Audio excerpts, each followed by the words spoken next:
You're someone with a vision for your practice, for your side hustle, and for your personal journey. But when it comes to establishing your path on how to get to where you want to be with your practice, things get a little messy.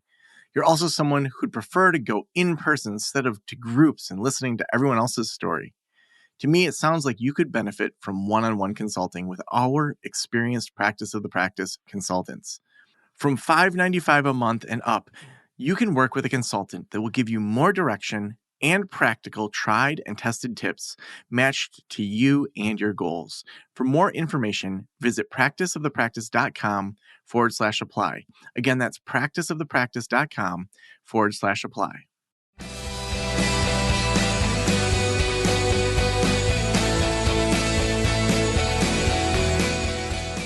This is the Practice of the Practice podcast with Joe Sanok, session number 972.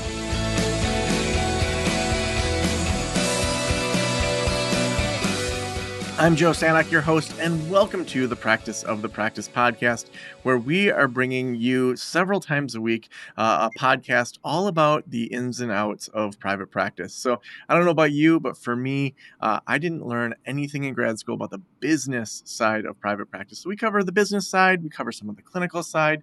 Some of the most recent episodes that we had back in episode 966, we talked about how AI is shaping psychotherapy today. Then in episode 967, we covered what is a subpoena, what is an expert witness, and what's a fact witness. We talked about travel and personal growth in episode 968. We talked about burnout. We talked about growing your private practice, finding your true self, all sorts of really interesting things. So if you missed any of those, make sure you go back and check out some of those episodes. We're kicking these out, 3 to 4 times a week, and just some really amazing interviews. Today is the 2nd of April. It always makes me think, when I was a kid, my father loved doing April Fool's jokes. And one of the meanest ones he did, we had just got a puppy, this little Cocker Spaniel. I was probably like, I don't know, 6th grade maybe. And its name was Corky. And I remember first thing, we're getting ready for school, and he comes in and he says, we love Corky so much, we decided we're going to get a second puppy. And all of us kids were cheering and jumping around, and it was like a Jimmy Kimmel thing where you make your kids cry.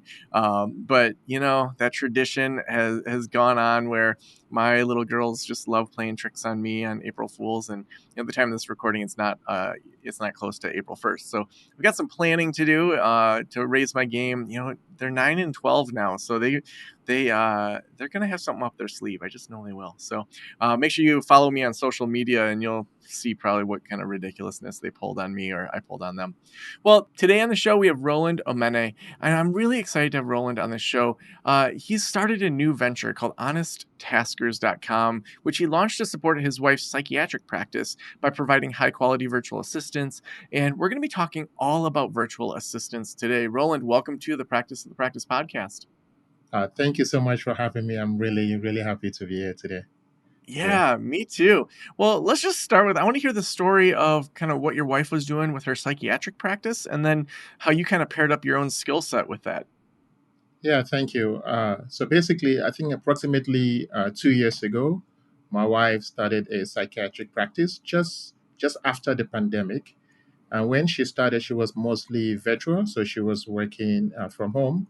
But I quickly realized that, like she won't come back to us from her home office until like 8 o'clock, 9 o'clock, because she's just extremely consumed with all the documentations. She gets leads from different sources, and she has to manually input those leads doing the scribing task. So like it was just overwhelming for her. Then I kind of advised her to look for a VA that could help her with the administrative stuff. So the first time she found a VA, but that VA didn't last up to a month. They quit. The second time she found another VA, and we quickly realized that like the VA that she found the second time was good, but the person didn't really have all the different skills to support the practice. And she was thinking about hiring a second VA that have a second, like a different set of skills compared to the first VA. And just being a business owner for a very long time, and her being a new business and a small practice, I told her, this is going to be too costly for you. Like, I don't think this is the best approach. So that was when the idea came to me. With my background, like in education. I said, okay, I'm going to start a virtual assistant company where we provide detailed training in every single area that they would need to support a mental health practice, a medical practice. So that's what happened. So that's where the story started. Mm. Yeah, I know that oftentimes, whether it's myself or other clinicians, the idea of finding that perfect VA that can do everything, versus saying I want one VA to do these few things, I want another VA to do other things. When you think about kind of best practices, someone's listening right now, maybe they're gonna go on their own to try to hire some virtual assistants. What should they think through before they start hiring? For me, I think the number one thing you should do is to basically take a week and just document your day. Like what do you spend your time doing on a day-to-day basis? Like in that process, like at the end of the week, like you'll be able to come up with a list of things that you do that somebody else should be doing it, because like the things you do, like it's not what your hourly rate, right? I always tell myself, like I do have an hourly rate for myself, right? So whenever I'm doing something and that tax is not equivalent to my hourly rate, I try not to do it. I try to find somebody else to do it. Right. So I think the first step is to document all the things that you do. Then I think from that process, like you'll be able to identify tasks that you spend so much time doing, of which you could get somebody else to do it for you. Then number two, like, are there things that you want to do for your business, but like you don't just have the time to do it, right? Also document those. So I think from that, then you have a clear picture of what you need somebody to do for you. So before you go out, start looking for a VA, it's like I think it's really important, like for you to have a clear picture of what you want that VA to do. And I think that's the best way to identify it. Mm. Yeah, I know with my consulting clients, oftentimes I'll have them make a list of the things that they love doing through their week and what they hate doing. I just call it the love hate list. And Mhm. just, anything that just, like, I just don't want to do this. When you see it on your schedule, boy, I don't want to, follow up on insurance billing, or I really don't want to do social media posts. And to just start to get a sense of what do you love doing and what do you hate doing, and then also, I think even on the love list, to say like, should I be doing this? For years, I did my own editing of the podcast. I would make an image for each episode, and that kind of artistic side of me was fueled by that. But once I outsourced that, I could show up, do an interview like this, and then I'm done. I can do 4 interviews in the time that it used to take me to edit one. So that's why we can do 3 or 4 episodes a week, because we have a great team. For most therapists, maybe walk through what are the things that you would say really should be outsourced right away, and what are the things that maybe people should really think through whether they want to outsource. Okay. That's a really good question, Joe. Number one is all the administrative stuff, because right now some therapies, like they get leads from different sources, right? And most of the times those platforms are not integrated into your main uh, like system that you use to run your practice, and you practically have to take those data and manually enter those data like into your system. So that's number one. Number two is just like answering the phone calls or returning missed call. That's something that you should have somebody be doing that for you. Okay. Number three, uh, like billing. I'm not sure how long it's taking that particular private practice owner to do their billing and account receivable and keep the QuickBooks up to date. That's something that you could have the VA do, right? Then another area that I think is also really important is the marketing. Like, how are you attracting new people to your practice, right? Like every business owner have that desire to have more clients, more patients, but like they don't, maybe like they don't have the time or they don't have the know-how. So that's something that we've actually incorporated or like into our VA training in two areas. Number one is like Google My Business. They're well trained on how to optimize Google My Business. I'm sure most of the times you're getting calls from different marketers. They're trying to pitch you and sell you different solutions for $200 a month, $300 a month. But once you have a VA that has that capacity, like they could do that for your practice. Then also like your different social media, and one of the things that you mentioned is AI, because right now to create content is extremely easy, right? Because of all the AI applications that we have out there. So our VAs are also trained on how to like generate content based on the areas of practice of uh, of the therapist that they're working with, but the therapist is definitely going to have the final say on which content goes out. Right. So that's how I kind of perceive it. But sometimes also some practice have something that is truly unique to them, right? Like that is not common among other practice. So like in those cases, we're always trying to document those processes to make sure that like if in the future we have to scale the practice and bring in new VA, like we already have a documented process in place, or maybe something happened and your current VA is not going to be available, that process is already documented that somebody could just simply step in and get the task done. Mm. Now, what would you say that people screw up when they first hire a VA? I think number one, if you're not really careful, like you could double your workload, right? Because like managing people is not easy, right?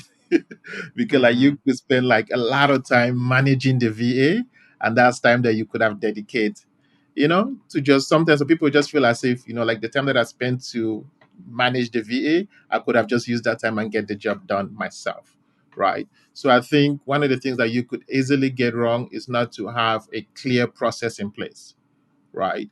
That way, like once the VA start their shift, there's like they know exactly what they need to do, and they're not constantly checking on you on what they need to do. Like everything is seamlessly set up, right? And one of the things we always advise is that it's always good to use a project management tool, because sometimes like you might thought about something that you need the VA to do, but the VA is not like, available at the moment. Like you could simply go to that project management tool and just create a task, and once the VA starts work, they're going to have it right there.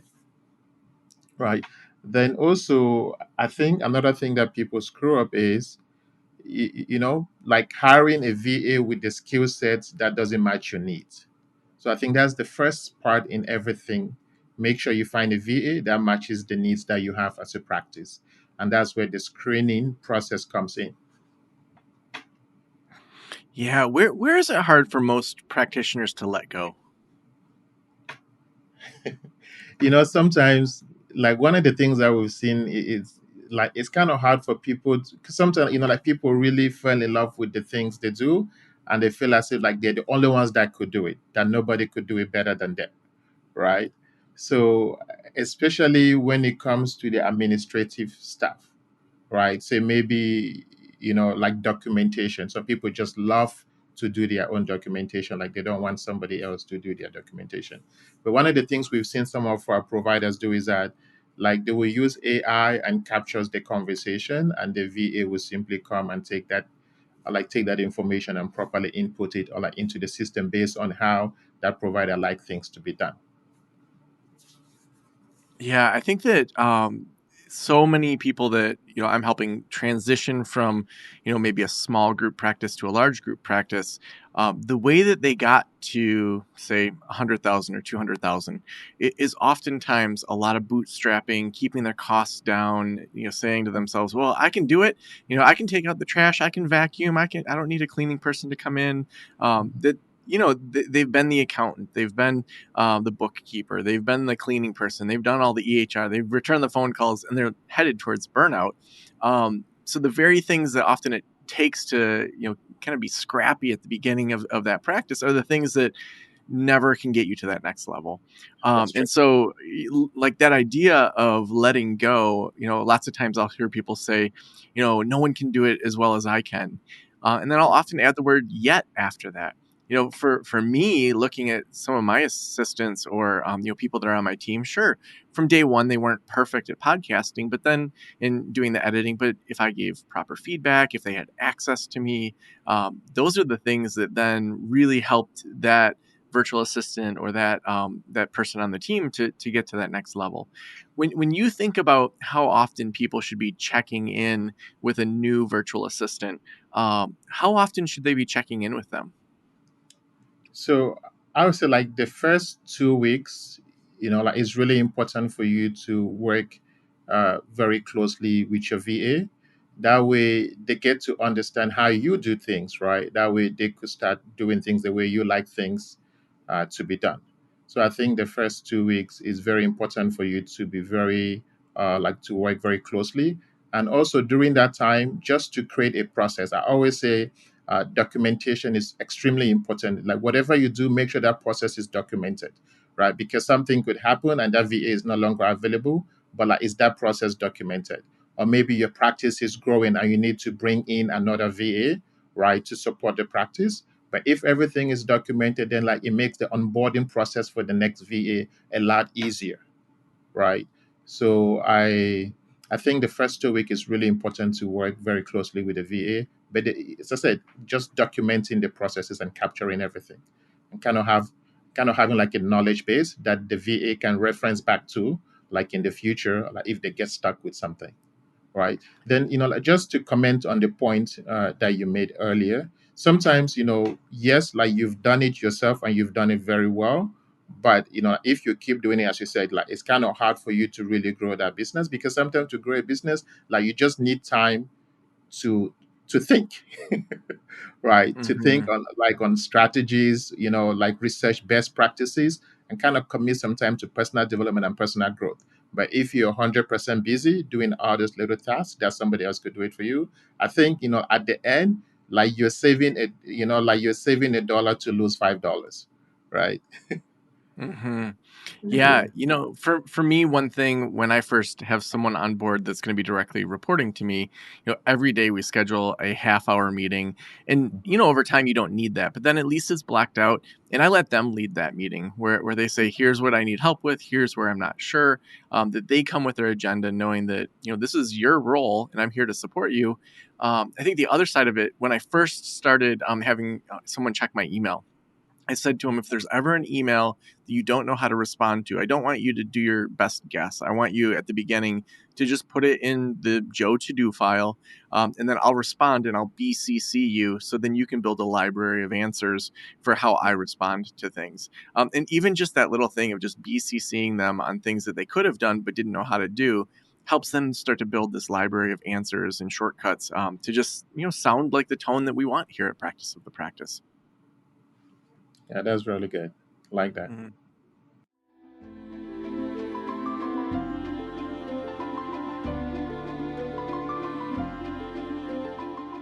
As a therapist, I can tell you from experience that having the right EHR is an absolute lifeline.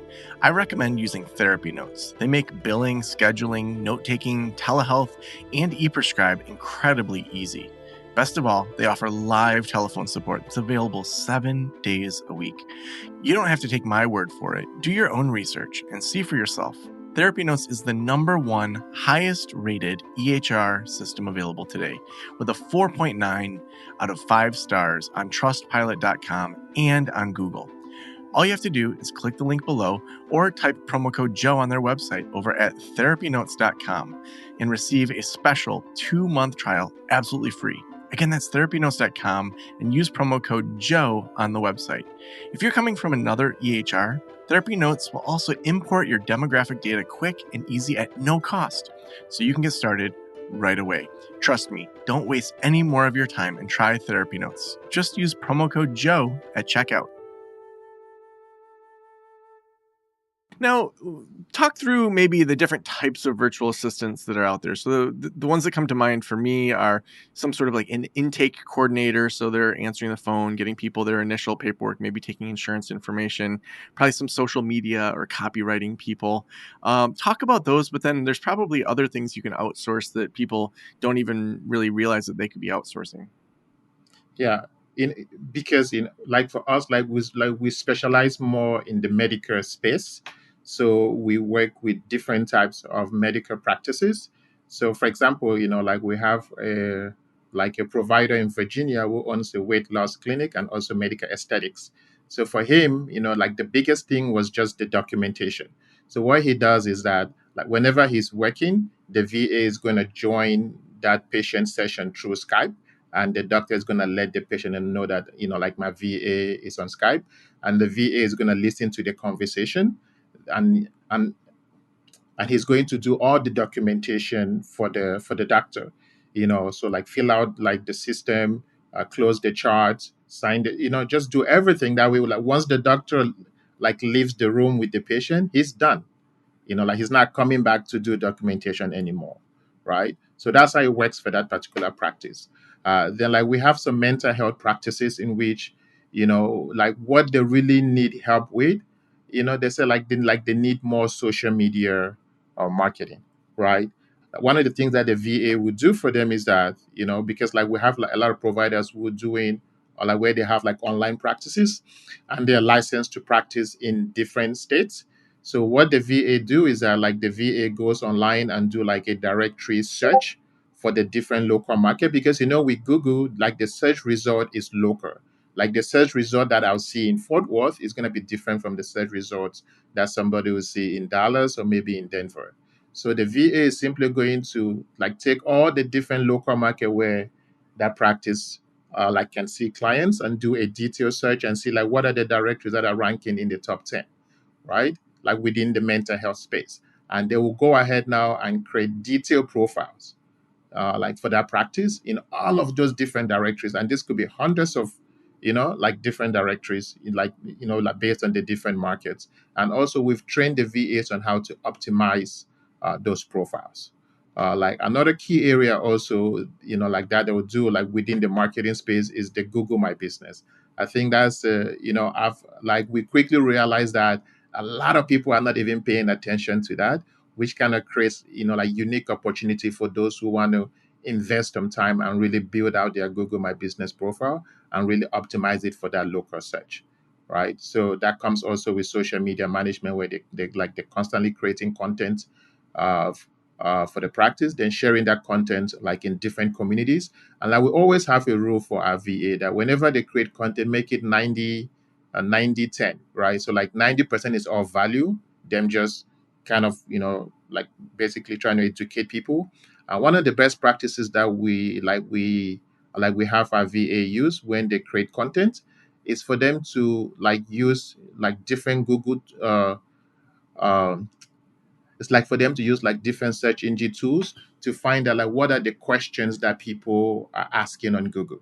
So let's say you are somebody that specializes in anxiety, right? So before you can create content on anxiety, it's really good to create content that people want to know the answers for it.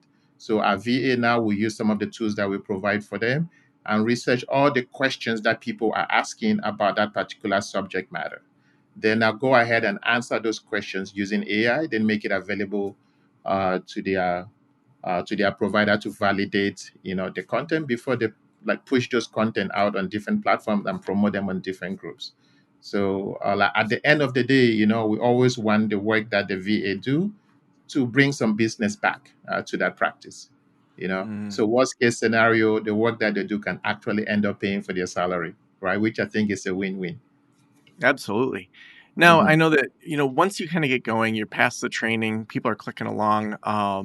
It can get kind of addictive to outsource things and say, like, what else can I do? And how can I build this company and not have to do all this work? And once you kind of start to crack the code, it's really fun to be adding team members.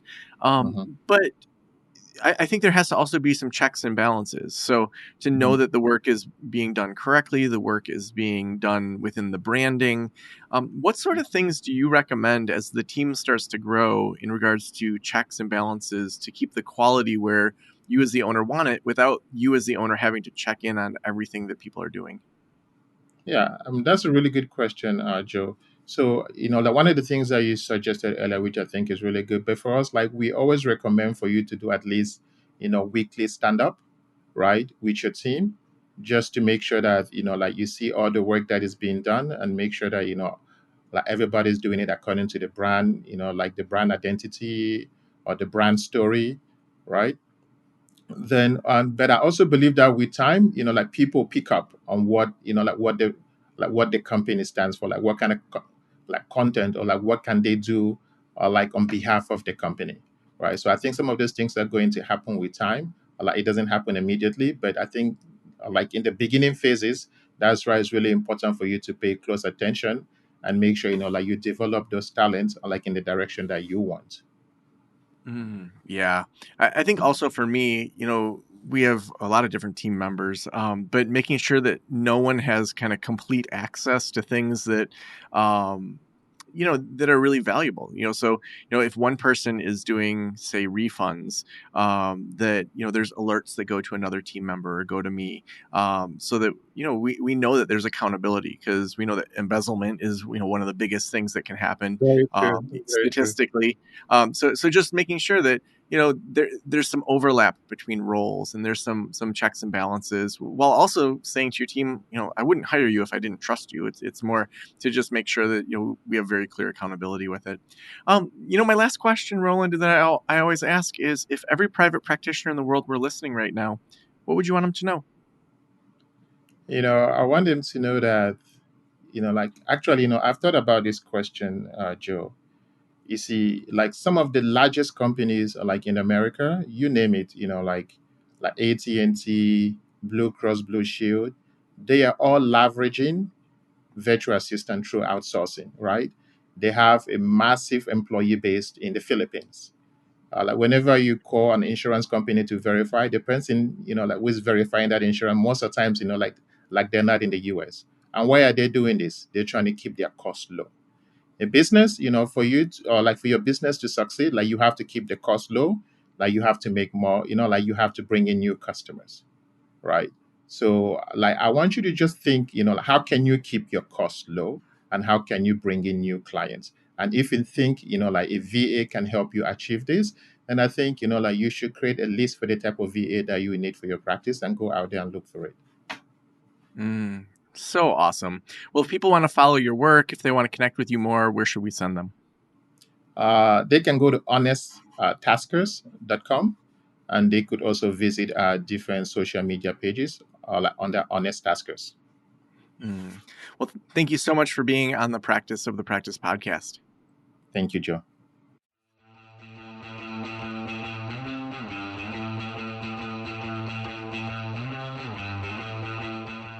I would say that most people wait too long to start outsourcing. I remember, and I've told this story lots of times on this podcast, that all these calls were going to voicemail. I was still working full-time at the community college, and my private practice, we had, I think, 3 clinicians at that time. They were all part-time. We all had full-time jobs, mostly, nights, weekends, lunchtime, before work, times like that.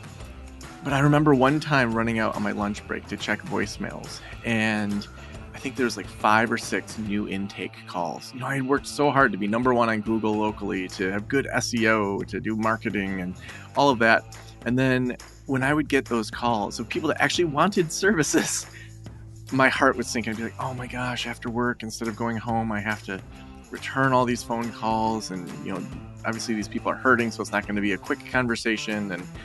And I realized, I still remember where I was standing, like, I got to hire somebody.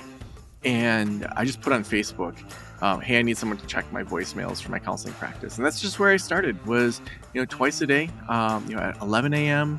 And I think it was like 4 p.m. This person called into our voicemail system and then just called and booked people. In her first day, she booked 3 new intakes. And those people said, no one's calling me back. Thank you so much for calling me back. She paid for herself in that first day. And you just think about how many people are looking for help, and the work that we went into. We want to make this as easy as possible. We want that user experience to set up their first session, get their intake paperwork, get in to see someone, to be quick and to be streamlined. And working with either a VA company, hiring your own VAs is such a great step for that. Also being in community around other people and kind of picking their brains and getting feedback from them is so important. We're actually hosting something here in Traverse City that we're not really announcing publicly on social media. The team with Level Up Week put so much time and effort into it that we decided, actually today at the time of this recording, that what I'm about to tell you, we're not going to be pushing out onto social media. We're not going to be like doing big emails to the list, because it's just one of those things that we're doing. Usually I've hosted these events at my house, just for consulting clients. So people that are doing one-on-one consulting with me, 5 to 8 people fly in. We work together for 2 days, but we are opening up a handful of spots. We're not doing a big landing page. We're not doing all the promo. If that's something that you're interested in, I'm going to be hosting that at my house on April 23rd and 24th. So you'll fly into Traverse City. on Monday, the 22nd. Meet up with the group, as you guys get unpacked or go out to dinner. We kick it off at 9:30 on Tuesday, the 23rd, and hang out all day. And then we cover the transportation. You'll have to get your own hotel. We've got a hotel that we work with that's half a mile from my house, and a friend of mine owns. And so we'll do that on Tuesday, the 23rd. And Wednesday, the 24th, and then you'll fly home on the 25th of April, 2024.